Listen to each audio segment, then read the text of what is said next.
రాష్ట్ర ముఖ్యమంత్రి రేవంత్ రెడ్డికి బీజేపీ భయం పట్టుకున్నది. గత 3 రోజుల నుంచి తెలంగాణలో జరుగుతున్నటువంటి వివిధ జిల్లాలలో బహిరంగ సభలలో పాల్గొంటున్నటువంటి రేవంత్ రెడ్డి ఎక్కడికి వెళ్లినా భారతీయ జనతా పార్టీని తిట్టడం, నరేంద్ర మోడీని విమర్శించడం, తెలంగాణలో ఉన్నటువంటి కేంద్ర మంత్రులు కిషన్ రెడ్డిని, బండి సంజయ్ గారులను అనేక రకాలుగా తిట్ల పురాణాలతో తన బహిరంగ సభలలో భారతీయ జనతా పార్టీని ఇష్టం వచ్చినట్టుగా తన పదజాలాన్ని ముఖ్యమంత్రి స్థాయికి దిగి ఆయన ఇలా వీధి రౌడీలాగా మాట్లాడడం జరుగుతూ ఉన్నది. ఈరోజు వడ్లను మోడీ కొనడా జూన్ 15 తర్వాత బీజేపీ నాయకుల ఇంట్లో ముందట మేము పోస్తామని చెప్పేసి వ్యాఖ్యానించడం ఇలా సిగ్గుండాల ముఖ్యమంత్రికి. ఏ రాష్ట్రంలోనైనా ఈరోజు వడ్ల సేకరణ కాదు, రైతులు పండించిన ప్రతి పంటను ప్రతి గింజను ఆయా రాష్ట్ర ప్రభుత్వాలు కొనుగోలు చేసిన తర్వాత కేంద్ర ప్రభుత్వం దాన్ని మొత్తం కూడా కొనడం జరుగుతుంది. ఇలా లక్ష్యాన్ని నిర్దేశించి చెప్పడం జరిగింది. కేంద్రం ఇన్ని లక్షల టన్నులు మీరు కొనుగోలు చేయాలని చెప్పి చెప్పడం జరిగింది. అందరికీ తెలుసు వరి ఎక్కువ పండిస్తున్నటువంటి రాష్ట్రాలలో తెలంగాణ కూడా ఒకటని చెప్పేసి, కానీ ఎక్కడ కూడా మీ దగ్గర ఎక్కువ వండింది మేము కొనమని చెప్పేసి గత సంవత్సరం అనలేదు, ఏ సంవత్సరం కూడా చెప్పలేదు. కానీ ఇలా ముఖ్యమంత్రి రేవంత్ రెడ్డి కొనలేక చాతగాక ఇలా కళ్ళాలలో ఉన్నటువంటి వడ్లను ఎత్తేసేటువంటి దమ్ము ధైర్యం లేక ఇలా ఈ రోజు భారతీయ జనతా పార్టీని విమర్శిస్తా ఉన్నారు.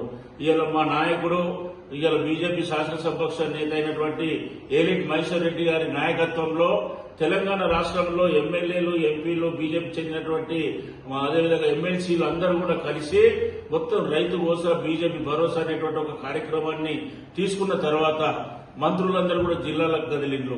అదేవిధంగా కలెక్టర్లు అందరూ కూడా కల్లాలలో పోయి కూర్చొని రైతుల దగ్గర ఉండి మీరు బీజేపీలు రాకముందే ఈ కల్లాలన్నీ కూడా ఖాళీ చేయాలని చెప్పేసి ఇలా సూచనలు ఇవ్వడం జరిగింది.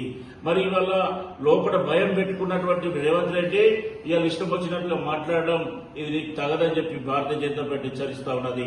అంతేకాకుండా జిల్లా రాష్ట్రంలో ఉన్నటువంటి కేంద్ర మంత్రులు ఇలా తెలంగాణ పొలిమేరలు అడుగుపెట్టనీయమంటున్నాడు. తెలంగాణ నీ అయ్య జాగిరి కాదు. ఈ తెలంగాణ కోసం భారతీయ జనతా పార్టీ ఎన్నో త్యాగాలు చేసింది, ఎన్నో పోరాటాలు చేసింది. ఇలా కాంగ్రెస్ పార్టీ కారణంగా ఈరోజు 2000 మంది బలిదానమైనటువంటి చరిత్ర కాంగ్రెస్ మీ పాపాన 2000 మంది చనిపోవడం జరిగింది. ఆ రోజు భారతీయ జనతా పార్టీ నాయకురాలు సుష్మా స్వరాజ్ గారు పార్లమెంట్ లో గొంతెత్తి బీజేపీ సపోర్ట్ ఇస్తుంది, మీరు తెలంగాణ బిల్లును పెట్టండి అని చెప్తే ఆ రోజు పెట్టని కారణంగానే తెలంగాణ ఉద్యమం తీవ్ర స్థాయికి ఎదిగింది. అదేవిధంగా బీజేపీ భయంతో బిల్లు పెట్టి అధికారంలోకి వస్తే మేము బిల్లు పెడతామని చెప్పి చెప్పగానే ఆ రోజు బిల్లు పెట్టినటువంటి మీరు బీజేపీ మద్దతుతో తెలంగాణ వచ్చింది. అంతే తప్ప ఇలా బీజేపీ పోరాటం వల్ల బీజేపీ త్యాగం లేకుండా తెలంగాణ రాలేదు. కానీ ఇలా తెలంగాణలో తిరుగుతున్నటువంటి నీవు, నీ మంత్రులు ఇలా మీరు ఇచ్చినటువంటి ఏ ఒక్క హామీని కూడా నెరవేర్చడం అని చెప్పి ఇలా ఘంటపథంగా చెప్పగలుగుతారా? ఈరోజు మహేశ్వర్ రెడ్డి గారు ఇలా సవాల్ విసురుతా ఉన్నారు రాష్ట్ర ప్రభుత్వానికి, రాష్ట్ర ముఖ్యమంత్రికి, రాష్ట్ర మంత్రులకు అనేక రకాలుగా ఇలా ముందుండి ప్రజల ముందుండి పోరాటం చేస్తా ఉన్నాడు. మరి ఇటువంటి పరిస్థితుల్లో వాటికి జవాబు చెప్పలేక ఇలా ప్రజలను తప్పుదారి పట్టించడానికి మీరు ఇచ్చినటువంటి హామీలను తుంగలు తొక్కేసి ప్రజలు ఎక్కడ మమ్మల్ని నిలదీస్తారో అని చెప్పేసి, బీజేపీని ఎక్కడ ఆదరిస్తారో అని చెప్పేసి భయపడిపోయి ఇలా బీజేపీని ఇష్టం వచ్చినట్టుగా నువ్వు మాట్లాడుతా ఉన్నావు.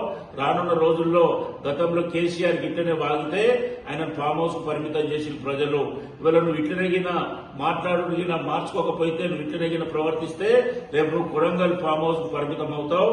జాగ్రత్త బిడ్డ. ఇంకోసారి బీజేపీ జోలికి వచ్చిన బీజేపీ మంత్రులను గాని, బీజేపీ చెందిన ప్రధానమంత్రిని గాని నోరెత్తి మాట్లాడినా ఇలా భారతీయ జనతా పార్టీ చూస్తూ ఊరుకోదని చెప్పేసి హెచ్చరిస్తూ రానున్న రోజుల్లో భారతీయ జనతా పార్టీ మహేశ్వర్ రెడ్డి గారి నాయకత్వంలో ఇలా తెలంగాణలో ఫీజు రియంబర్స్మెంట్ మీద కూడా పెద్ద ఉద్యమం తయారు కాబోతున్నది. ఈ ఉద్యమాలకు మీరు జవాబు చెప్తారా, లేకపోతే రాజీనామా చేసి పారిపోతారా? దానికి మీరు సిద్ధంగా ఉండాలని చెప్పేసి ఈ సందర్భంగా తెలియజేస్తూ రానున్న రోజుల్లో కాంగ్రెస్ నాయకులు నోరు అదుపులో పెట్టుకుని మాట్లాడాలని చెప్పేసి భారతీయ జనతా పార్టీ చర్చిస్తా ఉన్నారు.